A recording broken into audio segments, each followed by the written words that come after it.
Dobrodošli, dragi moji, na kanal Aurorine kuhinje. Danas pravim nešto slatko, stvarno zanimljivo, jako lepo i dekorativno. Ja se nadam da ćete da pogledate ovaj video do kraja. Sigurna sam da će vam se svidjeti ovaj moj recept. Zato ostanite sa mnom u nastavku videa i pogledajte. Ovdje imam 250 ml mlijeka. Stavit ću u šerpicu. Ukoliko pravite posan kolač, možete da stavite bademovo ili sojino mlijeko. Ću 150 g šećera i stavit ću to da provri, pa ćemo onda da dodamo 8 punih kašika griza. Sad kad je mlijeko provrelo, dodajem griz i kuvamo 5 minuta.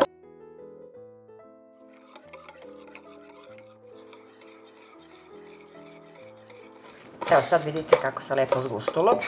Dok je vruće, dodajem 100 g bele čokolade, može i tamna, i mešamo dok se ne otopi. Kad se čokolada lepo istopila, dodat ću 250 g putera, može i margarin, i sve to mešamo na laganoj vatri, samo da se otopi puter.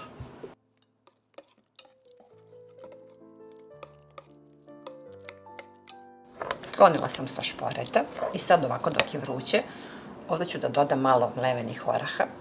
Ovdje sam izmjerila 100 g, stavit ću pola, pa ću možda da dodam još, možda ne, pošto će ova smesa svakako da se zgusne kako se bude hladila. Pa možete vrlo malo ovako da stavite samo. Jako jedan brz i jednostavan kolač koji se priprema stvarno, evo kao što vidite, za 5 minuta. Sad ostavimo sa strane da se malo prohladi, ne sme da bude filo vruć, već mlak. Treba nam jedno pakovanje oblandi, ovo je manja oblanda kao što vidite od 150 g. Podelila sam fil na 4 jednaka dela, jer nam treba za 4 filovanja, i stavljamo na prvu koru, kockice stavljamo uvek na gore. Jedna jako fina oblanda koja se jako brzo priprema, jeftina, a u pitanju je sad griz, tako da verujem da vam je poznata i da je jako lijepog ukusa. Možete da stavite i tamnu čokoladu ili kokos umjesto oraha. I sad ređamo jedan list opet oblande, pa opet stavimo fil i kolač gotov za jako kratko vreme.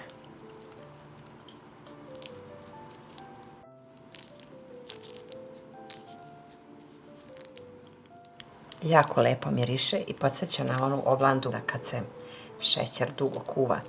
Tako da stvarno je fina, praktična, brza, jednostavna i jeftina.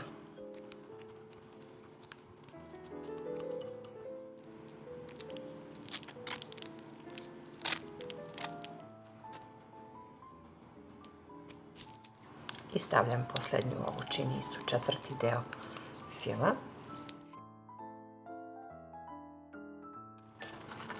Stavljam zadnji, ovaj posljednji list.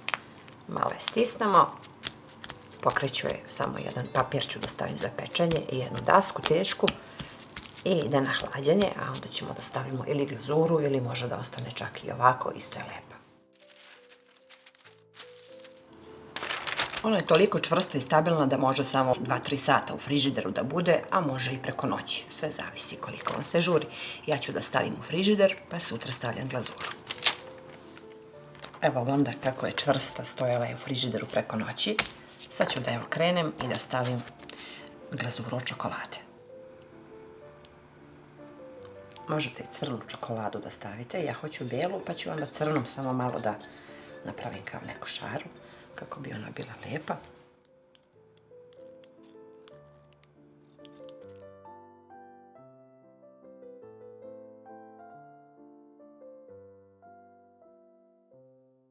Sad samo glazura da se stegne, a onda možemo da isečemo.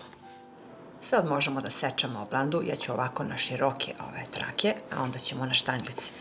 Jako je čvrsta i jako je lijepa, uzmite samo oštar nož.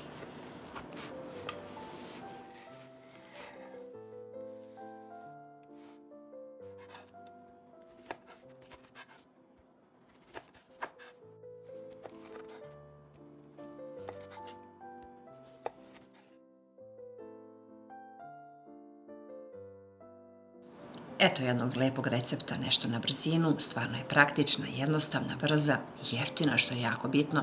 Može da nam posluži sad u predstojećim praznicima na raznim slavama, jako je dekorativna, ukusna, sve pohvale za ovu predivnu oblandu. Eto, to bi bilo za danas, pišite mi obavezno u komentarima. Sve vas puno pozdravlja vaša Aurora, pa se vidimo uskoro sa nekim novim receptom iz moje kuhinje.